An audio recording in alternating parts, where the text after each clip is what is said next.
सेवा हुई भी बड़ी है ते ठगी ठगोरी भी हुई है ते दिखावा भी होया है। सिख भुखे मरते रहे, सिखां को लंगर नहीं पहुंचया, किहड़े वडेरे नूं लंगर भेजता रहा इहदा सानूं पता कोई नहीं। रोजाना 2 ਲੱਖ 5 ਲੱਖ 10 ਲੱਖ ਲੋਕਾਂ ਨੂੰ ਲੰਗਰ ਜਾ ਰਿਹਾ।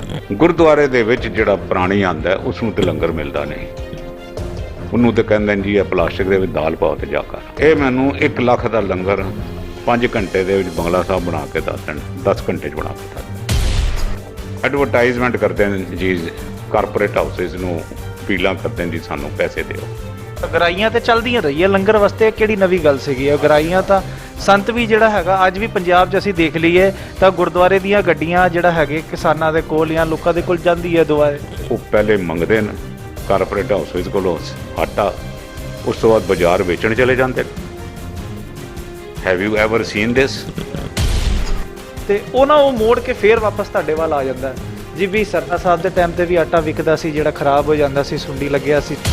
ਜਿਹੜੇ ਸਾਡੇ ਕੋਲ ਸਹਾਇਤਾ ਲਾਣ ਆਉਂਦੇ ਸਨ ਗਰੀਬ ਪਰਿਵਾਰ, ਵੀ ਅਸੀਂ ਸਾਨੂੰ ਪੈਸੇ ਦਿਓ, ਅਸੀਂ ਉਹਨਾਂ ਨੂੰ ਪੈਸੇ ਦੀ ਬਜਾਏ ਆਟਾ ਦੇ ਦਿਆ ਸੀ। ਉਸ ਤੋਂ ਬਾਅਦ ਜਿਹੜਾ ਸਾਡੇ ਕੋਲ 5-7% ਆਟਾ ਬਚਦਾ ਸੀ ਜਿਹਦੇ ਵਿੱਚ ਕੀੜਾ ਲੱਗ ਜਾਂਦਾ ਸੀ, ਉਸ ਆਟੇ ਨੂੰ ਬਾਜ਼ਾਰ ਦੇ ਵਿੱਚ ਸੇਲ ਕੀਤਾ ਜਾਂਦਾ ਸੀ। ਇਸ ਤਰ੍ਹਾਂ ਥੋੜ੍ਹੀ ਹੋਇਆ ਵੀ ਮੈਂ 6 ਤਰੀਕ ਨੂੰ ਆਟਾ ਆ ਰਿਹਾ ਤੇ 17 ਤਰੀਕ ਨੂੰ ਮੈਂ ਆਟਾ ਵੇਚ ਵੀ ਦਿੱਤਾ, ਉਹਨੂੰ ਕੀੜਾ ਵੀ ਲੱਗ ਗਿਆ 10 ਦਿਨਾਂ ਦੇ ਵਿੱਚ।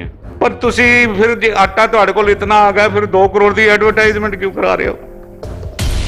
ਉਹ ਸਾਲ ਦੇ ਨਾ ਦੋ ਵਰਾਂ ਤੋਂ ਨਾ ਮੈਨੀਫੈਸਟੋ ਦੇ ਵਿੱਚ ਇਹ ਗੱਲ ਲਿਖੀ ਜਾ ਰਹੀ ਹੈ ਕਿ ਬਾਲਾ ਸਾਹਿਬ ਹਸਪੀਟਲ ਜਿਹੜਾ ਹੈ ਅਕਾਲੀ ਦਲ, ਸ਼੍ਰੋਮਣੀ ਅਕਾਲੀ ਦਲ ਕਹਿ ਰਿਹਾ ਕਿ ਅਸੀਂ ਬਣਾਵਾਂਗੇ। ਤੁਹਾਨੂੰ ਲੱਗਦਾ ਹੈ ਕਿ ਮੈਨੀਫੈਸਟੋ ਦਾ ਇਹ ਵਾਲਾ ਵਾਅਦਾ ਪੂਰਾ ਹੋਏਗਾ?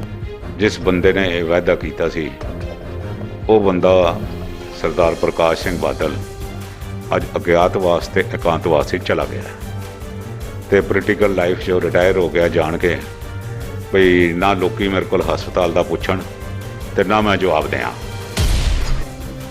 ਹੁਣ ਬਾਕੀ ਉਹਦਾ ਮੁੰਡਾ ਬੈਠਾ, ਹੁਣ ਪ੍ਰਧਾਨ ਬਣਿਆ, ਗੱਪਾਂ ਮਾਰ ਮਾਰ ਕੇ ਇਸਨੇ ਆਪਣੀ ਜ਼ਿੰਦਗੀ ਬਿਤਾ ਦੀ ਔਰ ਲੋਕੀ ਵੀ ਅਖੀਰ 'ਚ ਕਹਿਣਾ ਸ਼ੁਰੂ ਕਰਤਾ ਵੀ ਇਹ ਸੁੱਖਾ ਗੱਪੀ ਹੈ ਜੀ। ਵਾਹਿਗੁਰੂ ਜੀ ਕਾ ਖਾਲਸਾ, ਵਾਹਿਗੁਰੂ ਜੀ ਕੀ ਫਤਿਹ। ਅਕਾਲ ਚੰਦ ਦੇਖ ਰਹੇ ਸਾਰੇ ਹੀ ਦਰਸ਼ਕਾਂ ਦਾ ਦਾਸ ਗੁਰਪ੍ਰੀਤ ਸਿੰਘ ਕੋਈ ਸਵਾਗਤ ਕਰਦਾ।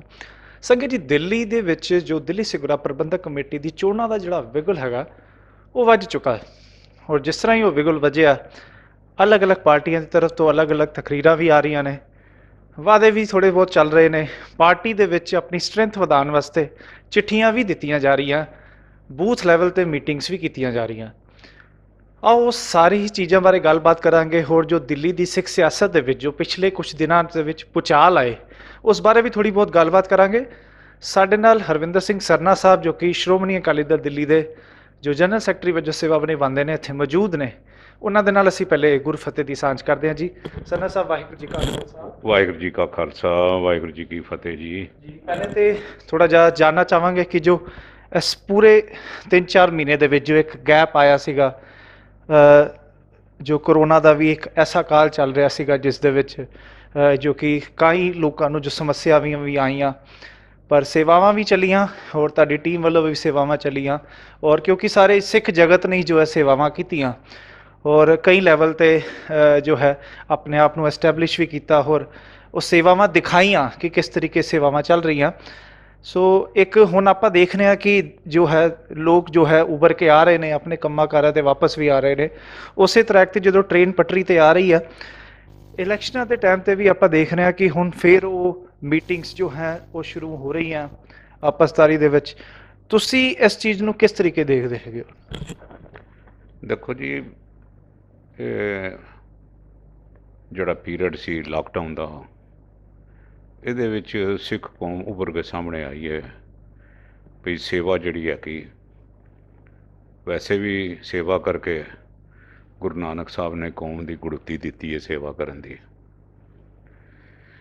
ਸੇਵਾ ਇਹਨਾਂ ਕੀਤੀ ਵੀ ਬੜੀ ਹੈ, ਪਰ ਹਰ ਚੰਗੇ ਪਹਿਲੂ ਦੇ ਨਾਲ ਇੱਕ ਮਾੜਾ ਪਹਿਲੂ ਵੀ ਹੁੰਦਾ ਹੈ।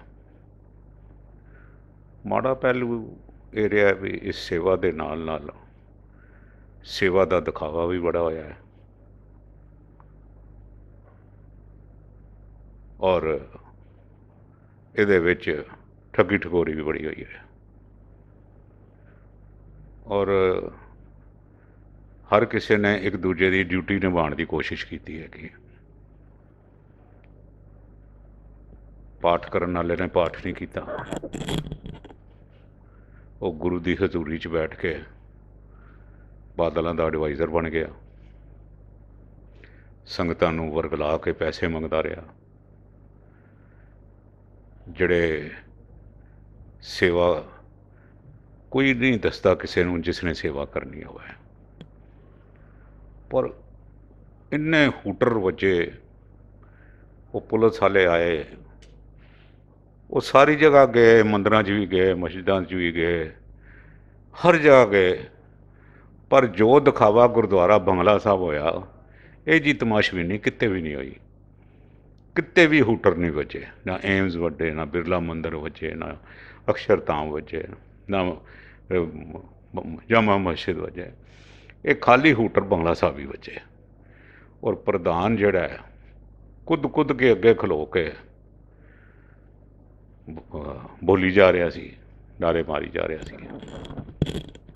ਕਦੀ ਕੇਲਿਆਂ ਦੇ ਟਰੱਕਾਂ ਦੇ ਉੱਪਰ ਚੜ੍ਹਿਆ ਹੋਇਆ ਹੈ, ਜਦ ਉਹ ਕੇਲਿਆਂ ਦੇ ਟਰੱਕਾਂ ਉੱਪਰ ਚੜ੍ਹਿਆ ਨਾ, ਤੇ ਰਿੱਜ ਰੋਡ ਦੇ ਉੱਪਰ ਜਾਓ ਨਾ, ਤੇ ਕੇਲਿਆਂ ਦੇ ਉੱਪਰ ਚੜ੍ਹੇ ਹੁੰਦੇ ਨੇ, ਦੇਖਿਆ ਹੋਣਾ ਤੁਸੀਂ, ਜਿਵੇਂ ਚੜ੍ਹੇ ਹੁੰਦੇ ਨੇ ਕੇਲਿਆਂ ਉੱਪਰ, ਇਵੇਂ ਕੇਲਿਆਂ ਦੇ ਟਰੱਕ ਉੱਪਰ ਚੜ੍ਹਿਆ ਜੀ, ਕੇਲੇ ਆ ਗਏ, ਕੇਲੇ ਆ ਗਏ, ਕੇਲੇ ਆ ਗਏ, ਜਿਵੇਂ ਸਿੱਖਾਂ ਨੇ ਕਦੀ ਕੇਲੇ ਵੇਖੇ ਹੀ ਨਹੀਂ ਹੋਏ। ਕਿਸੇ ਦਾ ਟਰੱਕ ਹੈ, ਹਰੇ ਖਜੂਜ ਕੱਚੇ ਕੇਲੇ ਨੇ, ਚਲੋ ਜਿਹਨੇ ਭੇਜੇ ਨੇ ਧੰਨਵਾਦ ਉਹਦਾ ਕਰ, ਤੇ ਗੱਲ ਖਤਮ ਹੋਈ। ਦੂਸਰੀ ਜਿਹੜੀ ਪਹਿਲੂ ਦਾ ਇਹ ਹੈਗਾ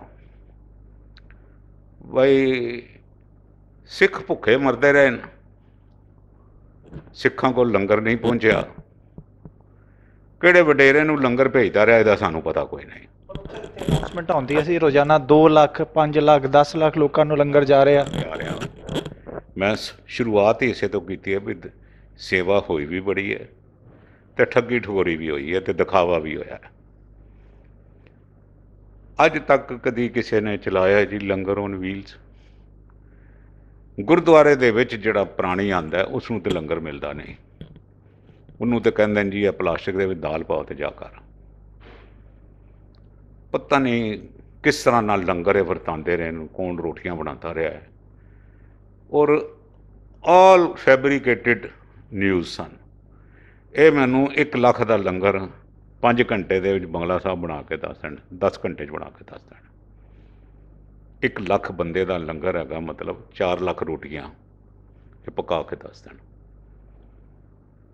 ਇਸ ਕਰਕੇ 10-12 ਹਜ਼ਾਰ ਦੇ ਲੰਗਰ ਨੂੰ 1 ਲੱਖ ਲੰਗਰ ਝੂਠ ਬੋਲ ਕੇ ਦੁਨੀਆ ਦੇ ਵਿੱਚ ਸਿੱਖਾਂ ਨੂੰ ਝੂਠਾ ਪਾਉਣ ਦੀ ਕੋਸ਼ਿਸ਼ ਕੀਤੀ ਗਈ। ਕਹਿੰਦੇ ਕਿ ਵੀ ਅਸੀਂ ਜਿਹੜਾ ਹੈਗਾ ਸਰਕਾਰ ਨੂੰ ਦੇ ਰਹੇ ਹਾਂ, ਸਰਕਾਰ ਗਿਣਤੀ ਕਰਕੇ ਲੈ ਕੇ ਜਾ ਰਹੀ ਆ, ਫਲਾਣੀ। ਇਹ ਦੱਸਣ ਸਰਕਾਰ ਦਾ ਬੰਦਾ ਕਿਹੜਾ ਗਿਣਤੀ ਕਰ, ਰੋਟੀਆਂ ਗਿਣਨਗੇ ਉਹ ਤੋਂ 4 ਲੱਖ ਰੋਟੀਆਂ ਰੋਜ਼ ਗਿਣਤੀ ਕਰਨਗੇ ਉਹ? ਇਜ਼ ਇਟ ਹਿਊਮਨਲੀ ਪੋਸੀਬਲ ਵੀ ਸਰਕਾਰੀ ਆ ਕੇ ਬੰਦਾ 4 ਲੱਖ ਰੋਟੀਆਂ ਟੈਂਪੋ 'ਚ ਰੋਟੀਆਂ ਪਾ ਦੇਣਗੇ, ਲੈ ਜਾਓ ਜੀ, ਲੈ ਜਾਓ ਜੀ। ਗਿਣਤੀ ਕੌਣ ਕਰੇਗਾ? ਕੌਣ ਗਿਣਤੀ ਕਰੇਗਾ ਕਿਸ ਨੂੰ 2 ਦਿੱਤੀਆਂ ਨੇ, ਕਿਸ ਨੂੰ 1 ਦਿੱਤੀ ਹੈ? ਪ੍ਰੈਕਟੀਕਲੀ ਮੈਂ ਤੁਹਾਨੂੰ ਦੱਸ ਰਿਹਾ ਵੀ ਗੁਰਦੁਆਰਾ ਪ੍ਰਬੰਧ 'ਚ ਰਿਹਾ 1 ਲੱਖ ਬੰਦੇ ਦਾ ਲੰਗਰ ਰੋਜ਼ ਨਹੀਂ ਬਣ ਸਕਦਾ, ਇਤਨੇ ਪ੍ਰੋਵੀਜ਼ਨਸ ਨਹੀਂ ਹੈਗੇ। ਹੁਣ ਮੈਂ ਕਹਾਂ ਜੀ ਮੇਰੇ ਸਾਲ ਦੇ ਵਿੱਚ 500 ਦਾ ਕੱਟ ਕਰ ਲਓਗੇ, ਮੈਂ ਕਹਾਂਗਾ ਹੀ ਨਾ, ਪਰ ਆ ਥੋੜ੍ਹੀ ਸਕਦਾ। ਜਿੱਥੇ ਦਫ਼ਤਰ ਤੁਸੀਂ ਬੈਠੇ ਹੋ ਮੇਰੀ ਇੰਟਰਵਿਊ ਲੈ ਰਹੇ, ਮੈਂ ਕਹਾਂ ਜੀ 400 ਬੰਦਾ ਆ ਗਿਆ ਜੀ, 500 ਬੰਦਾ ਆ ਗਿਆ, ਆਲ ਨੌਨਸੈਂਸ। ਚਲੋ ਹੁਣ ਇਹਨਾਂ ਨੇ ਅਪੀਲ ਕੀਤੀ, ਪਹਿਲੇ ਪ੍ਰਧਾਨ ਨੇ ਦਿੱਲੀ ਦੇ ਮੁੱਖ ਮੰਤਰੀ ਨੂੰ, ਵੀ ਸਾਡੇ ਕੋਲ ਤਾਂ ਜੀ ਲੰਗਰ ਹੀ ਖਤਮ ਹੈਗਾ, ਸਾਡੇ ਕੋਲ ਤਾਂ ਰਾਸ਼ਨ ਕੋਈ ਨਹੀਂ ਹੈਗਾ, ਅਤੇ ਤੁਹਾਡੇ ਇੱਥੇ ਗਰੀਬ ਗੁਰਬਾ ਬੜਾ ਆ ਰਿਹਾ ਲੰਗਰ ਛਕਣ। ਇਹ ਗੱਲਬਾਤ ਤਰੀਕੇ 24-25 ਮਾਰਚ ਦੀ ਗੱਲ ਹੈਗੀ। ਅਤੇ ਕਹਿ ਕੇ ਤੇ ਇਹ ਪਿੰਡ ਨੂੰ ਭੱਜ ਗਿਆ ਆਪਣੇ ਫਾਰਮ ਹਾਊਸ ਦੇ ਵਿੱਚ। ਸਾਨੂੰ ਜਥੇਦਾਰ ਸਾਹਿਬ ਦਾ ਟੈਲੀਫੋਨ ਆਇਆ ਵੀ ਤੁਸੀਂ ਕੱਚਾ ਰਾਸ਼ਨ ਨਹੀਂ ਦੇਣਾ, ਪੱਕੇ ਲੰਗਰ ਦੀ ਤੁਸੀਂ ਸੇਵਾ ਜੇ ਕਰ ਸਕਦੇ ਹੋ ਤਾਂ ਜ਼ਰੂਰ ਕਰਨਾ। ਹਾਲਾਤ ਠੀਕ ਨਹੀਂ ਹੈਗੇ ਗੁਰਸਿੱਖਾਂ ਦੇ, ਜਿਹੜੇ ਗਰੀਬ ਸਿੱਖਾਂ ਦੇ, ਪਰ ਅਸੀਂ ਉਹਨਾਂ ਦੇ ਹੁਕਮ ਅਨੁਸਾਰ ਸਾਨੂੰ ਵੀ ਸਰਕਾਰੀ ਟੈਲੀਫੋਨ ਆਇਆ ਵੀ ਤੁਸੀਂ ਜੇ ਸ਼੍ਰੋਮਣੀ ਅਕਾਲੀ ਦਲ ਸੇਵਾ ਕਰ ਰਿਹਾ ਅਤੇ ਤੁਸੀਂ ਜ਼ਰੂਰ ਸੇਵਾ ਕਰੋ। ਚਲੋ ਸਾਡੇ ਕੋਈ ਸੇਵਾ ਕਰਨ ਵਾਲੇ ਬਹੁਤੇ ਬੋਲਦੇ ਨਹੀਂ, ਅਤੇ ਸਾਨੂੰ ਬੋਲਣਾ ਵੀ ਨਹੀਂ ਚਾਹੀਦਾ ਜੀ ਅਸੀਂ ਇਹ ਕੀਤਾ, ਜੀ ਅਸੀਂ ਇਹ ਕੀਤਾ, ਕੋਈ ਗੱਲ ਨਹੀਂ। ਜਿਤਨੇ ਕਿ ਸਾਡੀ ਤੌਫੀਕ ਸੀ, ਜਿਤਨੇ ਕਿ ਸਾਡਾ ਦਾਇਰਾ ਸੀ, ਉਸ ਦਾਇਰੇ ਦੇ ਵਿੱਚ ਸ਼੍ਰੋਮਣੀ ਅਕਾਲੀ ਦਲ ਨੇ ਸੇਵਾ ਕੀਤੀ। ਹੁਣ ਤੁਸੀਂ ਜਦ ਸਿੱਖਾਂ ਨੇ ਦੇਖਿਆ ਵੀ ਇੱਥੇ ਲੰਗਰ ਦੇ ਰਾਸ਼ਨ ਹੀ ਕੋਈ ਨਹੀਂ ਬੰਗਲਾ ਸਾਹਿਬ ਦੇ ਵਿੱਚ, ਉਹਨਾਂ ਨੇ ਭਰਪੂਰ ਰਾਸ਼ਨ ਭੇਜਣਾ ਸ਼ੁਰੂ ਕਰਤਾ। ਰਾਸ਼ਨ ਦੀ ਕੋਈ ਕਮੀ ਨਹੀਂ, ਰਾਸ਼ਨ ਦੀ ਕਮੀ ਕੋਈ ਨਹੀਂ। ਗ੍ਰੰਥੀ ਰੋਜ਼ ਮੰਗਦਾ ਪਿਆ ਫਿਰ ਵੀ ਰਾਸ਼ਨ। ਹੁਣ ਇਹ 7 ਜੁਲਾਈ ਨੂੰ 2 ਕਰੋੜ ਰੁਪਇਆ ਖਰਚਦੇ ਨੇ ਨਿੱਜੀ ਚੈਨਲ ਦੇ ਉੱਪਰ, ਐਡਵਰਟਾਈਜ਼ਮੈਂਟ ਕਰਦੇ ਨੇ ਜੀ, ਕਾਰਪੋਰੇਟ ਹਾਊਸਿਸ ਨੂੰ ਅਪੀਲਾਂ ਕਰਦੇ ਨੇ ਜੀ ਸਾਨੂੰ ਪੈਸੇ ਦਿਓ। ਲੰਗਰ ਸੇਵਾ, ਦਿਲ ਸੇ ਸੇਵਾ, ਦਿਲ ਸੇ ਸੇਵਾ। ਚਲੋ ਜੀ, ਕਾਰਪੋਰੇਟ ਹਾਊਸਿਸ, ਲੰਗਰ ਨੂੰ ਕਾਰਪੋਰੇਟ ਹਾਊਸਿਸ ਦੇ ਵਿੱਚ ਤਬਦੀਲ ਕਰਤਾ। ਸਿੱਖ ਇਤਿਹਾਸ ਦੇ ਵਿੱਚ ਵੀ ਇਹ ਪਹਿਲੀ ਵਾਰ ਸੀ ਬਈ ਸਿੱਖਾਂ ਨੇ ਲੰਗਰ ਵਾਸਤੇ ਪੈਸੇ ਮੰਗੇ, ਦੂਜੇ ਧਰਮਾਂ ਦੇ ਲੋਕਾਂ ਕੋਲੋਂ ਮੰਗੇ, ਕਾਰਪੋਰੇਟ ਹਾਊਸਿਸ ਚੋਂ ਮੰਗੇ। ਹੁੰਦਾ ਰਿਹਾ ਤੇ ਅਗਰਾਈਆਂ ਤੇ ਚੱਲਦੀਆਂ ਰਹੀਆਂ ਲੰਗਰ ਵਾਸਤੇ, ਕਿਹੜੀ ਨਵੀਂ ਗੱਲ ਸੀਗੀ? ਅਗਰਾਈਆਂ ਤਾਂ ਸੰਤ ਵੀ ਜਿਹੜਾ ਹੈਗਾ ਅੱਜ ਵੀ ਪੰਜਾਬ 'ਚ ਅਸੀਂ ਦੇਖ ਲਈਏ ਤਾਂ ਗੁਰਦੁਆਰੇ ਦੀਆਂ ਗੱਡੀਆਂ ਜਿਹੜਾ ਹੈਗੇ ਕਿਸਾਨਾਂ ਦੇ ਕੋਲ ਜਾਂ ਲੋਕਾਂ ਦੇ ਕੋਲ ਜਾਂਦੀ ਹੈ ਦੁਆਰੇ। ਮੇਰੀ ਗੱਲ,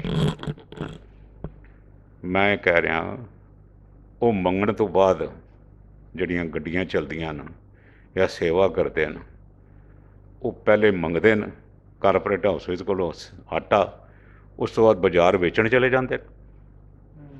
ਹੈਵ ਯੂ ਐਵਰ ਸੀਨ ਦਿਸ? ਤੁਸੀਂ ਪਹਿਲੇ ਤਾਂ ਮੰਗੋ ਵੀ ਸਾਡੇ ਕੋਲ ਆਟਾ ਕੋਈ ਨਹੀਂ, ਫਿਰ ਤੁਸੀਂ ਆਟਾ ਆਪਣੇ ਗੁਰਦੁਆਰੇ ਦੇ ਟਰੱਕ ਜਿਹੜੇ ਫੜੇ ਗਏ ਨੇ ਰੰਗੇ ਹੱਥੀਂ 8-8 ਰੁਪਏ ਕਿਲੋ ਤੋਂ ਤੁਸੀਂ ਲੋਕਾਂ ਦੇ ਪੈਸੇ ਲੈ ਕੇ ਤੁਸੀਂ 8 ਰੁਪਏ ਕਿਲੋ ਤੋਂ ਆਟਾ ਵੇਚ ਰਹੇ ਹੋ। ਤਾਂ ਪਤਾ ਨਹੀਂ ਪੈਸੇ ਕਿਤਨੇ ਖਾਦੇ ਨੇ, ਕਿੰਨੇ ਖਾਦੇ ਨੇ, ਕਿਤਨਾ ਆਟਾ ਗਿਆ, ਕਿਤਨਾ ਲਿਖਿਆ। ਕੋਈ ਉਹਦੀ ਵਿਜ਼ੀਬਿਲਟੀ ਕਿਸੇ ਨੂੰ, ਕੋਈ ਟਰਾਂਸਪੇਰੈਂਸੀ ਬਿਲਕੁਲ ਨਹੀਂ ਹੈਗੀ ਕਿਸੇ ਨੂੰ। ਮੰਗੇ ਜਾਂਦੇ ਨੇ। ਜਦ ਆਪਦਾ ਆਉਂਦੀ ਹੈ, ਵਿਪਤਾ ਆਉਂਦੀ ਹੈ, ਲੋਕੀ ਕਹਿੰਦੇ ਚੱਲ ਮੈਂ ਸੇਵਾ ਕਰ ਰਿਹਾ, ਮੇਰੀ ਥੋੜ੍ਹੀ ਜਿਹੀ ਤੁਸੀਂ ਮਦਦ ਕਰ ਦਿਓ। ਪਰ ਸਰ ਟੈਲੀਵਿਜ਼ਨ ਦੇ ਉੱਪਰ 2-2 ਕਰੋੜ ਰੁਪਏ ਖਰਚ ਕਰਕੇ ਇਸ ਤਰ੍ਹਾਂ ਐਡਵਰਟਾਈਜ਼ਮੈਂਟਾਂ ਕੋਮਾ ਨਹੀਂ ਕਰਦੀਆਂ। It ਵੈਂਟ all the through the world. ਪਰ ਉਹਦਾ ਨਤੀਜਾ ਕੀ ਹੋਇਆ ਵੀ ਅਸੀਂ ਆਟਾ ਵੇਚਣ ਬਾਜ਼ਾਰ ਚਲੇ ਗਏ। ਦੂਜੇ ਬੰਨੇ ਭੁੱਖਮਰੀ ਦੇ ਨਾਲ ਆਪਣੇ ਜਿਹੜੇ ਮੁਲਾਜ਼ਮ ਹੈਗੇ ਉਹਨਾਂ ਦੀ ਹਾਲਤ ਖਰਾਬ ਹੋਣੀ ਸ਼ੁਰੂ ਹੋਈ। ਤੁਸੀਂ ਉਹਨਾਂ ਨੂੰ ਤਨਖਾਹਾਂ ਨਹੀਂ ਦੇ ਰਹੇ, ਤੁਸੀਂ ਸਕੂਲ ਦੀਆਂ ਟੀਚਰਾਂ ਨੂੰ ਤਨਖਾਹਾਂ ਨਹੀਂ ਦੇ ਰਹੇ। ਤੁਸੀਂ ਇਹ ਦੱਸੋ, ਜੋ ਅੱਜ ਹਾਲਾਤ, ਫਾਈਨੈਂਸ਼ੀਅਲ ਹਾਲਾਤ ਹੈਗੇ ਦਿੱਲੀ ਗੁਰਦੁਆਰਾ ਕਮੇਟੀ ਦੇ, ਕਦੀ ਇਸ ਤੋਂ ਪਹਿਲਾਂ ਕਦੀ ਕਿਸੇ ਗੁਰਦੁਆਰੇ ਦੇ ਇਹ ਜਿਹੇ ਫਾਈਨੈਂਸ਼ੀਅਲ ਹਾਲਾਤ ਹੋਏ ਨੇ ਵੀ ਅਸੀਂ ਆਪਣੇ ਸੇਵਾਦਾਰ ਨੂੰ ਤਨਖਾਹ ਵੀ ਨਾ ਦੇ ਸਕੀਏ, ਔਰ ਉਹਨਾਂ ਨੂੰ ਪੂਰੀ ਤਨਖਾਹ ਦਈਏ ਜਿਨ੍ਹਾਂ ਨੂੰ ਇਹ ਚਾਹੁੰਦੇ ਨੇ। ਮੈਂ ਕਹਿੰਦਾ ਹੁਣ ਤੇ ਬਸ ਕਰ ਦਿਓ। ਤੁਹਾਡੇ ਕੋਲ 29 ਕਰੋੜ ਰੁਪਇਆ ਆ ਗਿਆ ਬੰਗਲਾ ਸਾਹਿਬ ਦੀ ਅਪੀਲ ਕਰਨ ਨੂੰ, ਥਰੂ ਆਊਟ ਵਰਲਡ 'ਚੋਂ 29 ਕਰੋੜ ਆ ਗਿਆ। ਉਹ 29 ਕਰੋੜ ਰੁਪਇਆ ਤੁਸੀਂ ਕਿੱਥੇ ਖਰਚ ਕੀਤਾ, ਇਹਦਾ ਤੇ ਹਿਸਾਬ ਦੇ ਦਿਓ। ਵੀ ਲੋਕਾਂ ਨੇ ਲੰਗਰ ਵੀ ਦੇਤਾ, ਪੈਸੇ ਵੀ ਦੇਤੇ, ਤੁਸੀਂ ਹਿਸਾਬ ਤਾਂ ਦਿਓ ਕਿਸੇ ਨੂੰ।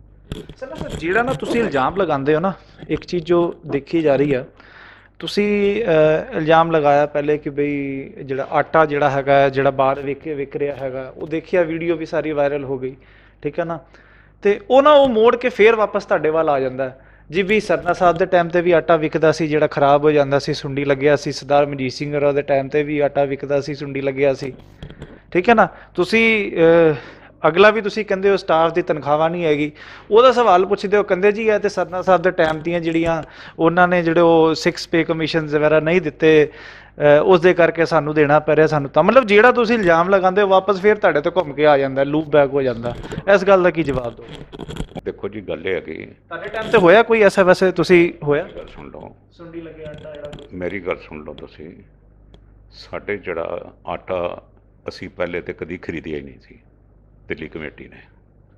ਸਾਡੇ ਵਕਤ ਇਤਨਾ ਆਟਾ ਆਉਂਦਾ ਸੀ ਵੀ ਗੁਰਦੁਆਰੇ ਦੇ ਵਿੱਚ ਅਸੀਂ ਲੰਗਰ ਵਾਸਤੇ ਆਟਾ ਲੈਂਦੇ ਹੀ ਨਹੀਂ ਸੀ। ਨੰਬਰ 1 ਗੱਲ। ਜਿਸ ਵਕਤ ਆਟਾ ਐਕਸੈਸ ਦੇ ਵਿੱਚ ਆਉਣਾ ਸ਼ੁਰੂ ਹੋਇਆ ਤੇ ਉਹਦਾ ਵਿਤਰਨ ਅਸੀਂ ਆਪਣੇ ਮੁਲਾਜ਼ਮਾਂ 'ਚ ਕਰਦੇ ਸੀ। ਅੱਛਾ, ਠੀਕ ਹੈ। ਤੀਸਰਾ, ਜਿਹੜੇ ਸਾਡੇ ਕੋਲ ਸਹਾਇਤਾ ਲਾਉਣ ਆਉਂਦੇ ਸਨ ਗਰੀਬ ਪਰਿਵਾਰ, ਵੀ ਅਸੀਂ ਸਾਨੂੰ ਪੈਸੇ ਦਿਓ, ਅਸੀਂ ਉਹਨਾਂ ਨੂੰ ਪੈਸੇ ਦੀ ਬਜਾਏ ਆਟਾ ਦੇ ਦਿਆ ਸੀ। 84 ਦੇ ਵੀ ਆਉਂਦੇ ਸੀ, ਅਸੀਂ ਆਟਾ ਦੇਈਦਾ ਸੀ ਵੀ ਤੁਸੀਂ ਰੋਟੀ ਖਾਣੀ ਹੈ ਨਾ ਪੈਸੇ ਤੋਂ, ਆਟਾ ਸਾਡੇ ਕੋਲ ਲੈ ਕੇ ਜਾਓ। ਠੀਕ ਹੈ। ਅਸੀਂ ਰੱਖਿਆ ਸੀ ਵੀ 100 ਰੁਪਏ ਦਾ ਅਸੀਂ ਤੁਹਾਨੂੰ ਦੇਵਾਂਗੇ, 50 ਕਿਲੋ ਆਟਾ ਦੇਵਾਂਗੇ, 40 ਕਿਲੋ ਆਟਾ ਦੇਵਾਂਗੇ। ਇਸ ਲਈ ਅਸੀਂ ਫਿਕਸ ਕੀਤਾ ਹੋਇਆ ਸੀ ਵੀ ਅਸੀਂ ਜੇ 500 ਰੁਪਏ ਦੀ ਸਹਾਇਤਾ ਦੇਣੀ ਹੈ ਅਤੇ 100 ਰੁਪਏ ਦਾ ਆਟਾ ਦੇਣਾ, ਅਤੇ ਆਟੇ ਦੇ ਵਿੱਚ ਅਸੀਂ ਤੁਹਾਨੂੰ 100 ਰੁਪਏ ਦਾ 25 ਕਿਲੋ ਦੇ ਦਿਆਂਗੇ, 30 ਕਿਲੋ ਦੇ ਦਿਆਂਗੇ, ਜੋ ਵੀ ਡਿਫਰੈਂਟ ਰੇਟਸ ਹਨ। ਅਸੀਂ ਇਹ ਬੜੇ nominal price nominal prices, not nominal, very subsidized rates। ਉਸ ਤੋਂ ਬਾਅਦ ਜਿਹੜਾ ਸਾਡੇ ਕੋਲ 5-7% ਆਟਾ ਬਚਦਾ ਸੀ, ਜਿਹਦੇ ਵਿੱਚ ਕੀੜਾ ਲੱਗ ਜਾਂਦਾ ਸੀ, ਸੁੰਨੀ ਜਾਂਦੇ ਨੇ ਜਿਹਨੂੰ, ਉਹ ਆਟਾ ਹਿਊਮਨ ਕੰਜ਼ੰਪਸ਼ਨ ਦੇ ਕਾਬਲ ਨਹੀਂ ਹੁੰਦਾ ਸੀ। ਉਸ ਆਟੇ ਨੂੰ ਬਾਜ਼ਾਰ ਦੇ ਵਿੱਚ ਸੇਲ ਕੀਤਾ ਜਾਂਦਾ ਸੀ। ਉਹਦੀਆਂ ਪ੍ਰੋਸੀਡਿੰਗਸ ਜਿਹੜੀਆਂ ਸਨ ਉਹ ਸਾਰੀਆਂ ਗੁਰਦੁਆਰੇ ਦੇ ਵਿੱਚ ਅਕਾਊਂਟ ਫਾਰ ਹੁੰਦੀਆਂ ਸਨ। ਔਰ ਬਕਾਇਦਾ ਕਹੀਦਾ ਸੀ ਵੀ ਜਿਹਨੇ ਲੈਣਾ ਉਹਨਾਂ ਨੂੰ ਬੁਲਾ ਲਓ, ਇਹ ਹਿਊਮਨ ਕੰਜ਼ੰਪਸ਼ਨ ਦੇ ਫਿਟ ਨਹੀਂ ਹੈਗਾ। But that amount was only for 5% 6%। ਇਸ ਤਰ੍ਹਾਂ ਥੋੜ੍ਹੀ ਹੋਇਆ ਵੀ ਮੈਂ 6 ਤਰੀਕ ਨੂੰ ਆਟਾ ਆ ਰਿਹਾ ਅਤੇ 17 ਤਰੀਕ ਨੂੰ ਮੈਂ ਆਟਾ ਵੇਚ ਵੀ ਦਿੱਤਾ। ਉਹਨੂੰ ਕੀੜਾ ਵੀ ਲੱਗ ਗਿਆ 10 ਦਿਨਾਂ ਦੇ ਵਿੱਚ। ਹਾਲੇ ਡੇਟ ਉਹਦੀ ਹੈਗੀ ਹੈ ਚੱਲੀ ਹੋਈ, ਅਤੇ ਤਾਂ ਵੀ ਆਟਾ ਵਿਕ ਰਿਹਾ, ਅਤੇ 8 ਰੁਪਏ ਕਿਲੋ ਆਟਾ ਵਿਕ ਰਿਹਾ। ਉਹ 18 ਰੁਪਏ ਕਹਿ ਰਿਹਾ, 18 ਰੁਪਏ 40 ਪੈਸੇ ਉਹ ਵੇਚ ਰਿਹਾ।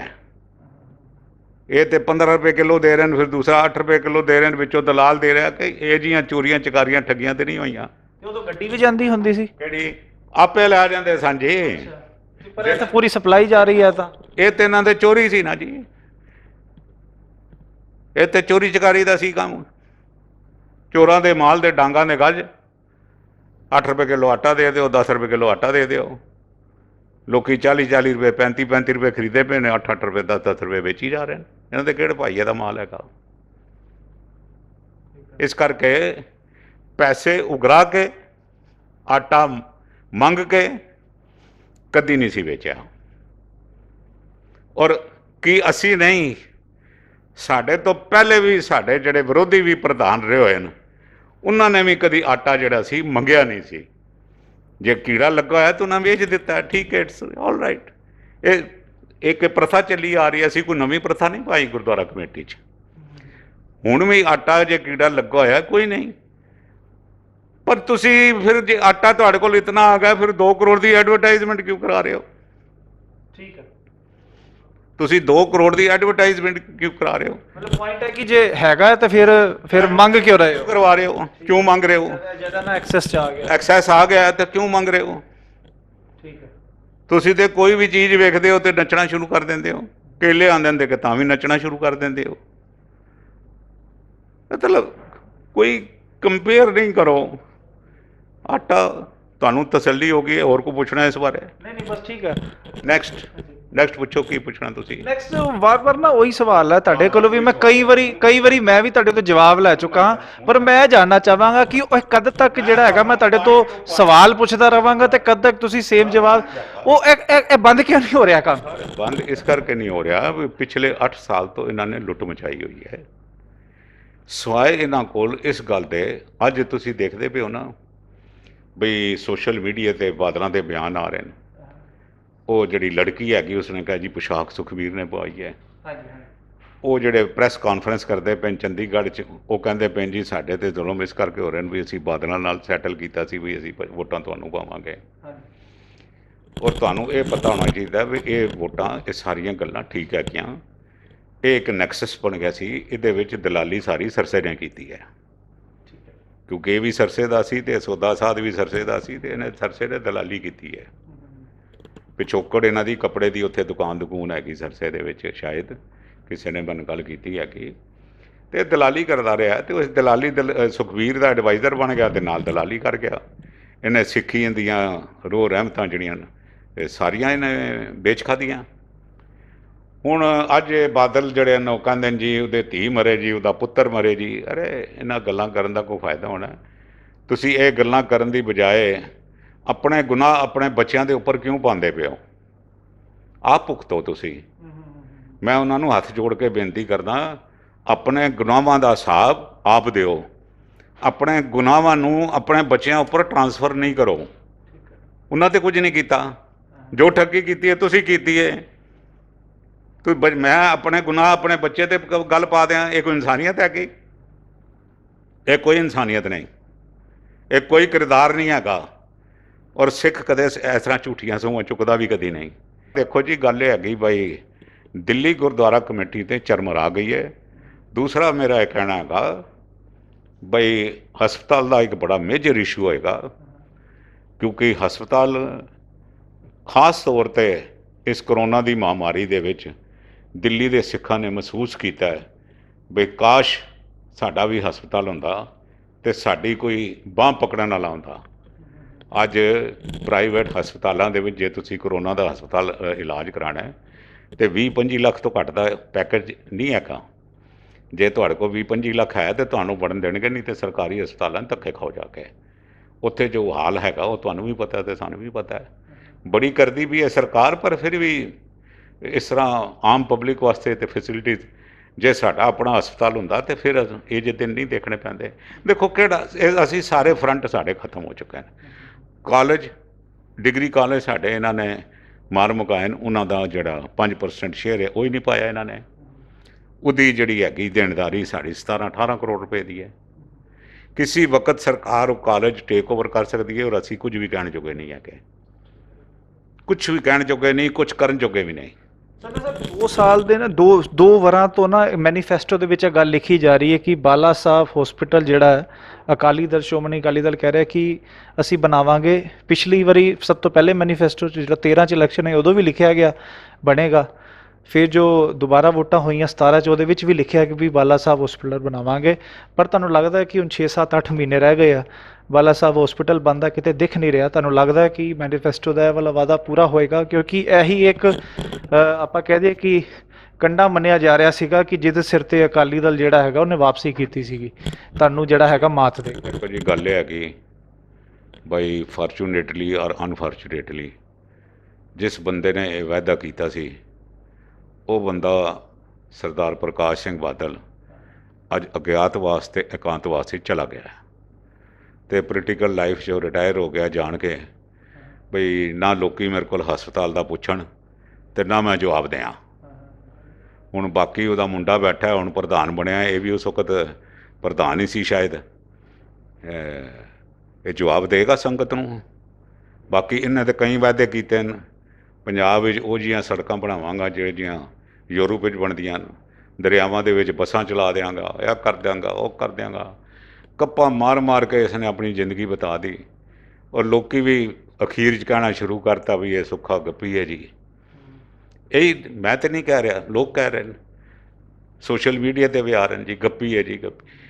ਪਰ ਗੱਪ ਕਿਤਨੀ ਦੇਰ ਚੱਲਦੀ ਹੈ? ਇੱਕ ਦਿਨ ਤੇ ਐਂਡ ਹੁੰਦਾ ਹੀ ਹੈ ਨਾ। ਹੁਣ ਇਹਨਾਂ ਦਾ ਐਂਡ ਆ ਗਿਆ। ਅਕਾਲ ਚੈਨਲ ਨੂੰ ਸਬਸਕ੍ਰਾਈਬ ਕਰੋ। ਨਵੀਂ ਵੀਡੀਓਜ਼ ਦੀ ਨੋਟੀਫਿਕੇਸ਼ਨ ਦੇ ਲਈ ਬੈਲ ਆਈਕਨ ਨੂੰ ਕਲਿੱਕ ਕਰਨਾ ਨਾ ਭੁੱਲਣਾ।